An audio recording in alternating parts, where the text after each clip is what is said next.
Welcome back, everyone, to the deep dive. Today, we're going to unpack something pretty interesting. Well, I think it's interesting, but it can be a little, how do I put it? Overwhelming. Maybe. Yeah, we're diving into pre-construction real estate deals, Definitely a hot topic. especially in those prime locations, the ones everyone's after. It's kind of like you need a special pass or some secret knowledge to even get started. A lot of moving parts for Yeah, sure. right. But hey, that's what we're here for, to break it all down. We've been looking at what the experts are saying and also digging into some practical strategies. So, hopefully you'll walk away feeling a bit more confident about how to approach this whole pre-construction thing. That's the goal. Yeah. Think of this as your crash course minus the, information overload. Absolutely. We're not going to get bogged down in textbook definitions and all that. Our mission here is to really highlight those strategic advantages that you can use, and of course, how to avoid those common pitfalls that can trip you up. Exactly. The stuff that actually matters, the stuff that can make a real difference. All right, so let's jump right in. Securing pre-construction deals in prime locations. It all starts with really understanding the local market, right? And I don't just mean what's there right now, but what's on the horizon, what's coming. Yeah, that's the first key insight. Deeply understanding the specifics of that particular market. You can't just look at the surface, you got to go deeper. Like, what kind of deeper were we talking about? For the listener out there, what should they be paying attention to? Well, it's about those underlying indicators, right? Take zoning laws, for example. A Mhm. smart investor, they don't just look at what the zoning is now. They research pending rezoning applications. Let's say an area is zoned for single-family homes, but there's a proposal to allow multi-unit buildings. Even if it's not approved yet, that's a huge signal, a potential gold mine. Oh, I see. Then you've got future infrastructure projects. Is there a new train line planned? A major highway extension? These things can completely transform an area, making it more desirable, which drives up property values. And of course, you got to look at the overall economic trajectory. Is the area attracting new businesses? Is job growth strong? These are all pieces of the puzzle. So it's all about looking ahead, right? Yeah. Trying to figure out where that growth is going to be. Exactly. Areas that are ripe for development, or maybe going through gentrification, those often offer the biggest opportunities for appreciation. Think about it. Major urban centers in emerging markets, those are experiencing rapid population growth, Yeah. right? And if you add in substantial government investment in infrastructure, Mm. well, that's a recipe for property value increases down the line. It's about spotting those inflection points, those moments where things are about to take off. That makes a lot of sense. Getting in before everyone else realizes what's happening. Now, something else that keeps coming up is relationships. The whole it's not what you know, is who you know thing. Absolutely. In these prime markets, pre-construction deals, they often favor those with connections. So building strong relationships with developers, construction firms, that can be a game changer. So it's not enough to just have the money. Not always, especially for those highly sought-after projects. Developers, they like to work with people they trust, people who has a good track record, maybe a demonstrated commitment to the community. These relationships, they could open doors to better terms, early access to units, even off-market opportunities that never even get advertised publicly. So there's definitely a premium on those early birds. And Dr. Priyan Gamari, he really emphasized that early engagement is key. What's the real advantage there in terms of leverage? Well, Dr. Kumari makes a point that getting involved early in a project gives you more negotiating power. You might be able to swing a better price, get more favorable terms. Plus, you might have first dibs on those prime units, the ones with the best layouts, the best locations within the development. You're at the front of the line, so to speak. Right, so you've got that insider advantage. Okay, so we've talked about understanding the local market, nurturing those relationships. What's the next layer we should be thinking about? It seems like technology plays a pretty big role these days. Huge role. I mean, in today's real estate landscape, you can't ignore the power of sophisticated platforms and data analytics. It's not just a nice to have anymore, it's practically essential. Right, and the A-Land platform was mentioned as an example. What kind of benefits do these digital tools offer specifically for someone looking at pre-construction? Well, platforms like Aland, they use data-driven insights and AI algorithms to give you a much deeper understanding of what's happening in the market. They can analyze historical price trends, track absorption rates, which is how quickly similar properties are selling, and even gauge social media sentiment to give you a real-time picture of demand. So instead of relying on gut feeling, you can actually base your decisions on hard data and predictive analysis. Exactly.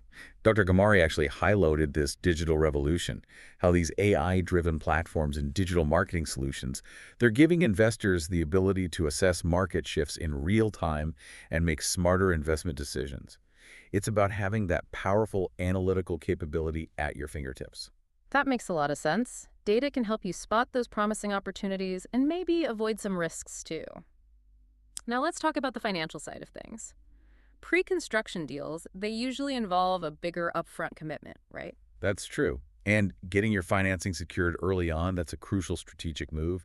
Some developers might offer financing packages during pre-construction, but it's always wise to have your own options lined up. Project timelines can shift, things can happen, so you want to be prepared. And for those listeners who have significant capital, are there alternative financing avenues beyond the traditional mortgage route? Absolutely. For high net worth individuals, there are options like private equity investments, specialized real estate funds, and then there's this whole area of tokenized real estate assets, which is becoming increasingly relevant. Tokenization. Now, for those who might not be familiar with that term, could you explain it briefly? Sure. It's essentially fractional ownership, but represented by digital tokens. So you're buying a piece of a property, and that ownership is recorded on a blockchain. And how's that changing the game, so to speak, in real estate? It's changing the whole idea of liquidity. Real estate has traditionally been a very illiquid asset class, Yeah. but tokenization makes it easier to buy and sell smaller portions of a property. It can lower the barrier to entry for some investors and offer more flexibility than traditional ownership. Of course, it's not without its risks and regulatory hurdles. Right. Always important to consider those. Now, moving beyond the financial strategies, we need to address the legal and regulatory side of things. Absolutely. Every prime location has its own set of legal and regulatory frameworks. Understanding those is crucial. You need to be familiar with the zoning laws, what you can build, density restrictions, that sort of thing. And then there's the construction permit process, property tax regulations, all those fun details. Sounds like a lot to keep track of. It can be, but it's essential. And, sometimes there can actually be benefits for investors within these legal and regulatory frameworks. Oh, interesting. Like what? Well, in some markets, local governments might offer tax incentives to encourage investment in certain areas, maybe high demand zones or designated development zones. Those incentives can be pretty significant, especially for early investors. Makes sense. They want to attract investment capital. Now, Dr. Gamari also talked about the importance of being aware of the legal landscape. What was his key insight there? He emphasized the need to be proactive. Policies can change quickly, and by staying informed, you can anticipate challenges and spot new opportunities that might arise from those changes. So it's not a static thing. You got to stay on top of it. All right, let's zoom out a little bit. How does the overall economic climate affect securing these prime pre-construction deals? That's a big one. When you're investing in prime locations, you're usually making a long-term commitment. So considering long-term economic trends is absolutely critical. You need to think about things like inflationary pressures, potential supply chain disruptions, even demographic shifts, all of that. So you can't just focus on what's happening locally. Nope. You need to think about the bigger picture. How resilient is the area to economic downturns? How attractive is it to international buyers? For example, regions with diverse economies or places that attract a lot of foreign investment like Dubai or some European cities. They tend to be more stable. They recover faster from global shocks. They've got that built-in cushion, so to speak. Okay, we've covered a lot of ground here. Local market knowledge, relationships, technology, financing, the legal side of things, the broader economic outlook.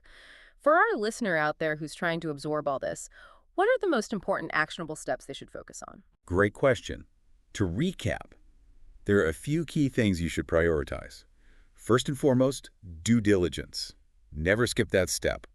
Thoroughly research the developer's track record, the project timeline, the long-term viability of the location. Due diligence, always crucial. What else? Engage early. Yeah. Reach out to developers early in the process. Let them know you're interested. That proactive approach can give you an edge. And those early negotiation opportunities we talked about. Be informed, be decisive. Exactly. Then you got to monitor market trends. Use those data-driven tools we talked about to keep your finger on the pulse. Track those shifts. Identify areas where demand is rising. Let the data guide your decisions. Evidence-based strategy, not speculation. Right. And when it comes time to make the deal, be prepared to negotiate. Don't just take the first offer. Focus on key terms. The purchase price, deposit structure, maybe even exit clauses. Everything's on the table. Pretty much. And finally, consult with legal advisors. Make sure your investment is fully compliant with all the local regulations, zoning ordinances, tax incentives. It'll save you a lot of headaches down the road. Sound advice. And for those who want to learn even more, where can they find additional resources and expert insights? Well, as we've mentioned, platforms like the ALAN platform, Gold, and publications like the ALAN Times, they all offer great analysis and up-to-date information on this constantly evolving market. Excellent. So there you have it, navigating pre-construction real estate deals in prime locations.